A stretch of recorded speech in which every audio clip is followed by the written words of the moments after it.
So that happened. And first and foremost, thanks to everybody that's liked, subbed, viewed, watched, shared, commented. This is the first time I've ever had a video on any platform do wild numbers like that and even fathom how many people that is.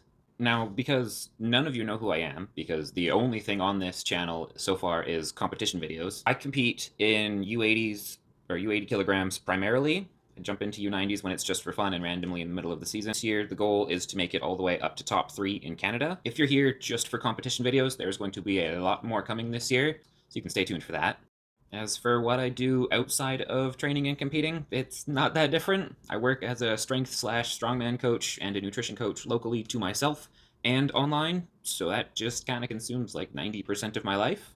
And my goal for this channel is for all of us to improve together. The sport is a lot more fun at local and mid-tier levels when there's good competitors for everybody at every level in every class. And there's a lot of gatekeeping, information barriers, and paywalls that are in the way of people starting this sport. I want to help mitigate that. Now, I mentioned it before, I do coaching for a living, so I do have to include a shameless plug for myself in the intro video.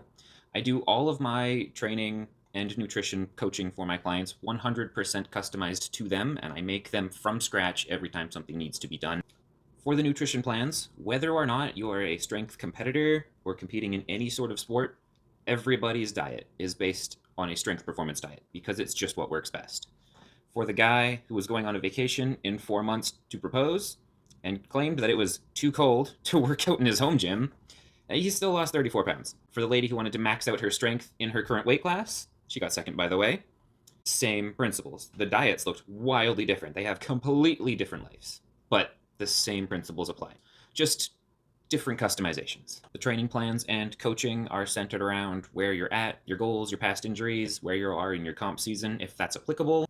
On top of that, with a history of almost pursuing physiotherapy as a career, and then working alongside RMTs and sports therapists today, joint health, body health, those are all things that are very important to me and will be a foundational piece in the program so that you can stay healthy while you get strong. I also have the conditioning, the form, the technique, the strategies. These apply a lot more to the people doing strongman, which is my focus. And then you round it all nicely with tried and true strength training protocols and peaking protocols with an underlying tone of modern lifting and sports science, and we have a complete program. The end result is that you become a podium sweeping monster. So that roughly sums up what I'm about and where I plan on taking this. Whether you're here just for my competition videos, or you're curious to see how my other content could benefit you, a sub's always going to be appreciated. And again, thank you to the 434 of you that are already subbed.